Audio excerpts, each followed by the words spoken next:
Now, they say you should never come back. Henri, chance,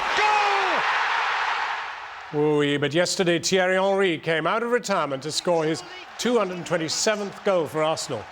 On Sunday, Manchester United's Paul Scholes made a surprise return as his side beat rivals Man City in the FA Cup. But does coming out of retirement always work?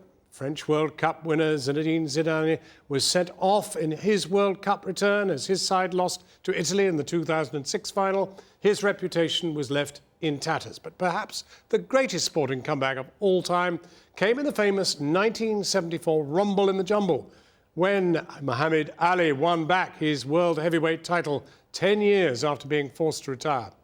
His rumbling jumble opponent, George Foreman, made his own record-breaking comeback 20 years later. He became the oldest ever heavyweight champion when he knocked out Michael Moorer at the age of 45.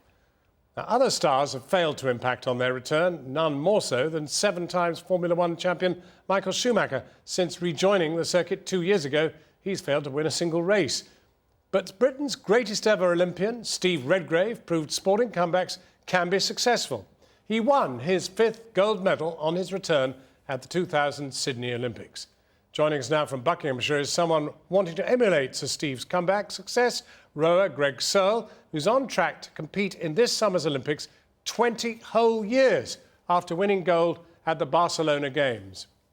Well, let's just explore what a comeback really involves. 40 is no age, of course, but in athletics in any form, whether it be rowing or football or anything else, it's a big chunk, 20 years, to come back now. Have you been fit all that time? I've stayed fairly fit, yeah.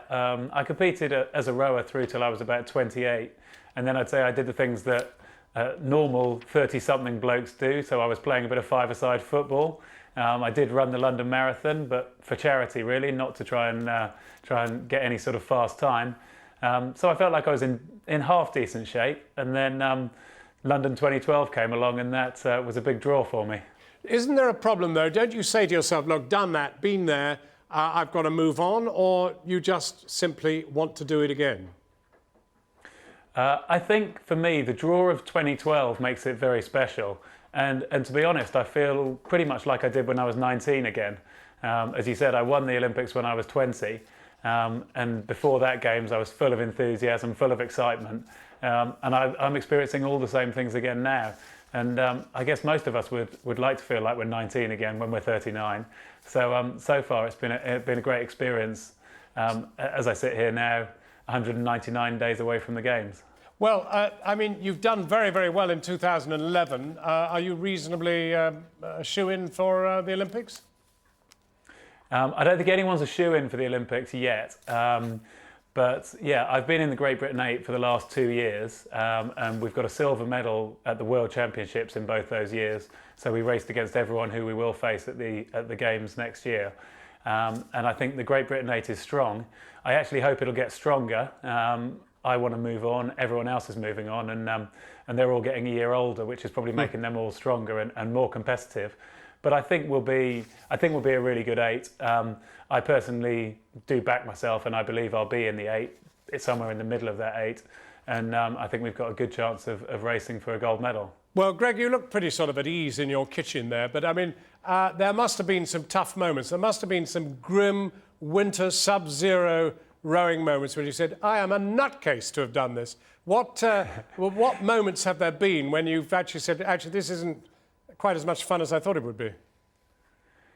None. Yeah, I think this winter that we've had now has been a lot better than last winter, I've got to be honest. Then the lake actually froze over that we were rowing on.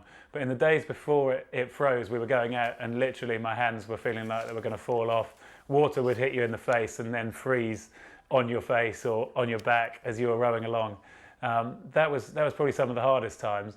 And I guess the other tough ones for me as a father of 2, my kids are 8 and 10, so they're old enough to tell me that they don't really want me to go away. Is Greg, actually they're going away from the family and missing them. Give me an age that you would actually stop at. Just a year. That's all I've got time for. An age I would stop at? Well, I think I'll probably stop at 40.